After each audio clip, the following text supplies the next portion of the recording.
In Episode 7, titled Hypothesis Testing Basics, Null, Alternative, and What P-Values Really Mean, the purpose is to show how hypothesis tests support decisions when you do not have complete certainty, which is exactly the kind of thinking DataX rewards.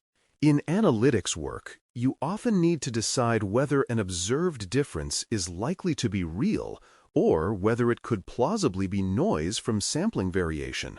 Hypothesis testing is one structured way to make that decision, but it is also an area where many learners carry misconceptions that lead to confident but incorrect interpretations.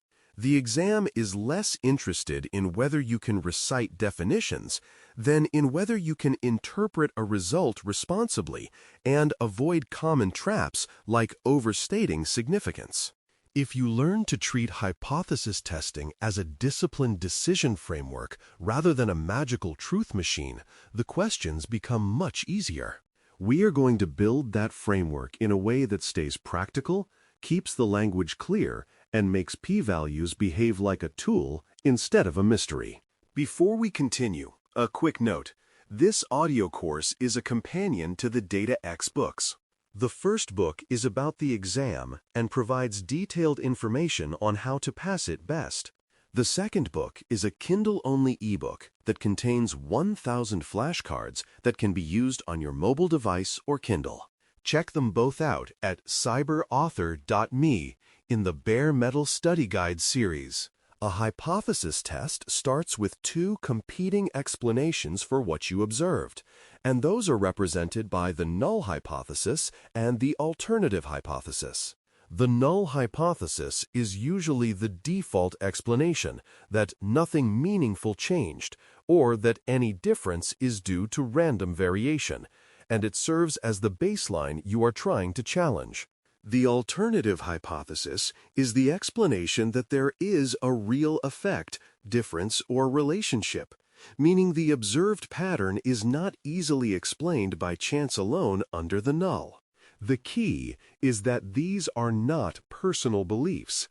They are formal statements that define what you will consider evidence and what you will consider compatible with noise.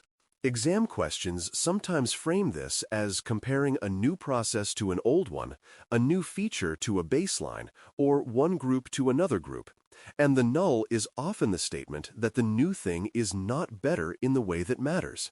When you can translate scenario language into these two competing explanations, you have already done most of the intellectual work. The p-value is the most commonly misunderstood piece, so it is worth stating it carefully and keeping the interpretation consistent. A p-value is a measure of how extreme your observed result would be if the null hypothesis were true, meaning it is computed under the assumption that the null is the correct explanation. In plain language, it answers a question like, if there were truly no effect, how surprising is what we just saw? Which is different from asking whether the null is true. Smaller p-values indicate that the observed result would be less likely to occur by chance under the null, which makes the null harder to maintain as a reasonable explanation. Larger p-values indicate that what you observed is not particularly surprising under the null, so you do not have strong evidence against it.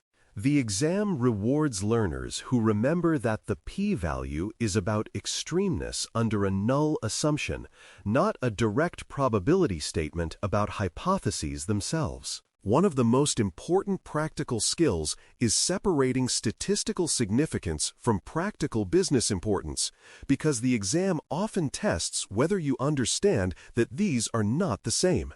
Statistical significance is about whether an observed effect is unlikely under the null given the sample size and variability.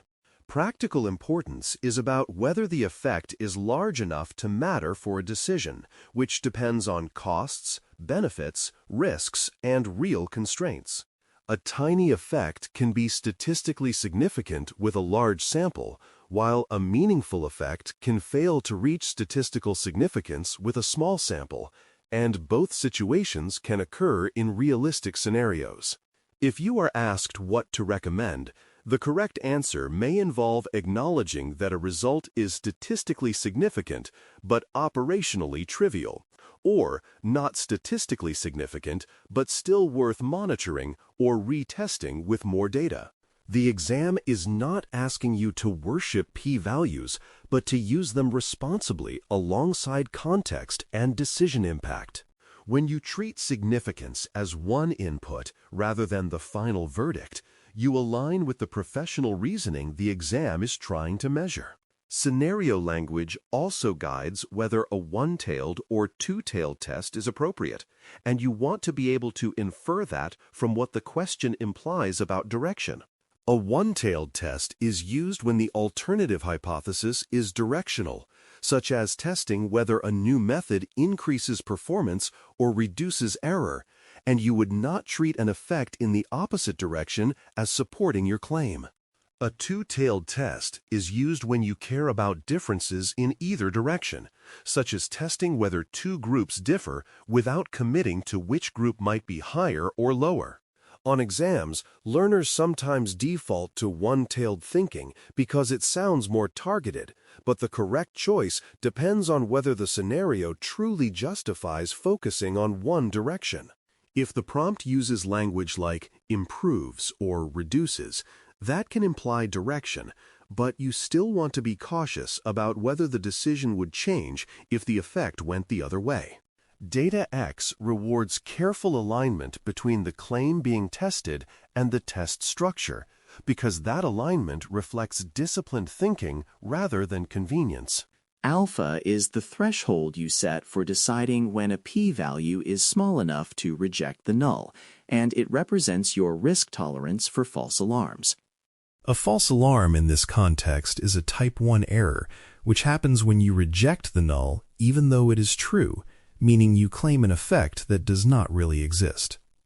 Setting alpha smaller makes it harder to declare significance, which reduces false alarms but can increase the chance of missing real effects.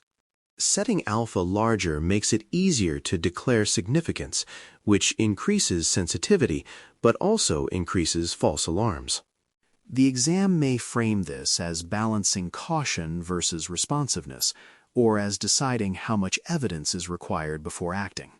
In regulated or high-risk environments, you may choose a stricter alpha to avoid claiming effects that could lead to harmful decisions. In exploratory settings, you might tolerate a higher alpha with the understanding that findings require confirmation, and the best answer depends on the scenario's implied stakes. Translating claims into testable hypotheses is a practical exam skill because questions often begin with a vague assertion that must be made precise. A claim like, "the new process is better," must be translated into what better means and how it would be measured, such as higher conversion rate, lower error rate, shorter latency, or improved retention.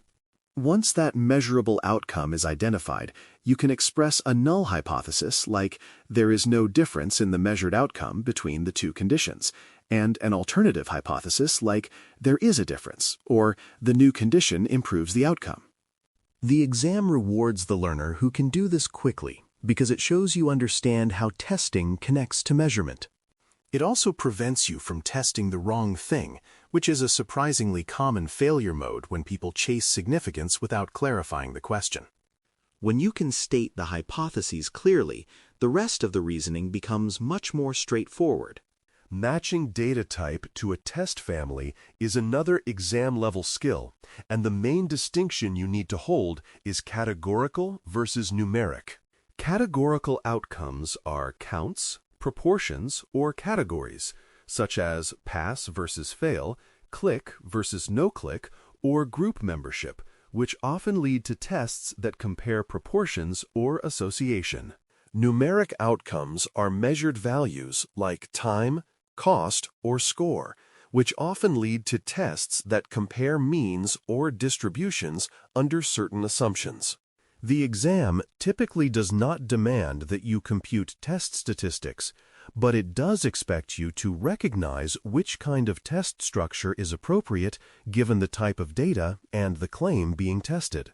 If you treat this as what type of variable is being compared and what summary matters, you can select the right family without getting lost in formula names.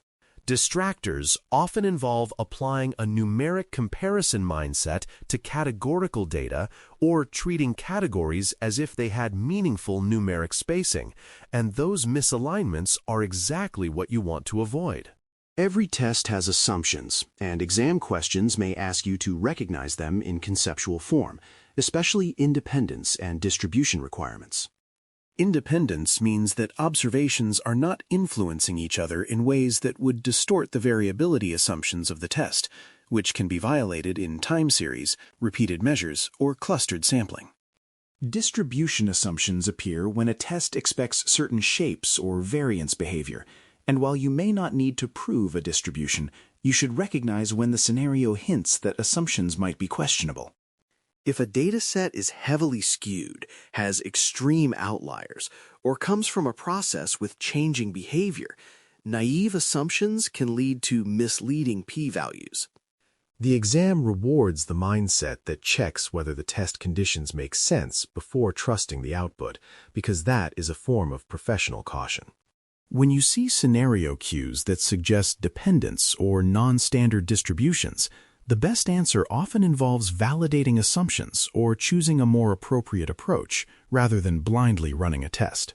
The exam also expects you to recognize and avoid behaviors associated with p-hacking, which is the practice of manipulating analysis choices to produce a desired significant result. P-hacking can include trying many different tests, slicing the data repeatedly, adjusting inclusion rules, or stopping data collection the moment significance appears without a principled plan. These behaviors inflate false positives, creating results that look significant but are not reliable, and they undermine trust in analytics.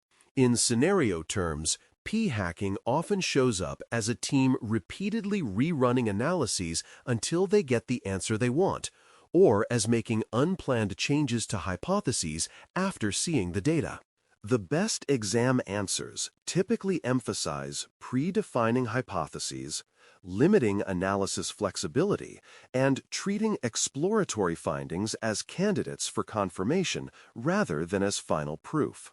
If you have a security mindset, you can think of p-hacking as a kind of integrity failure in the analytic process, where the output is compromised by incentives and uncontrolled experimentation.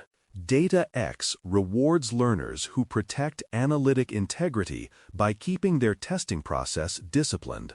Confidence intervals provide a valuable sanity check on p-value conclusions because they show you both the uncertainty and the plausible range of effect sizes. A confidence interval is a range that, under repeated sampling, would contain the true parameter a certain proportion of the time, and it often communicates more practical information than a single p-value. If a confidence interval for a difference excludes 0, that often aligns with rejecting the null in a two-tailed test at a corresponding alpha, and that consistency can increase your confidence in interpretation.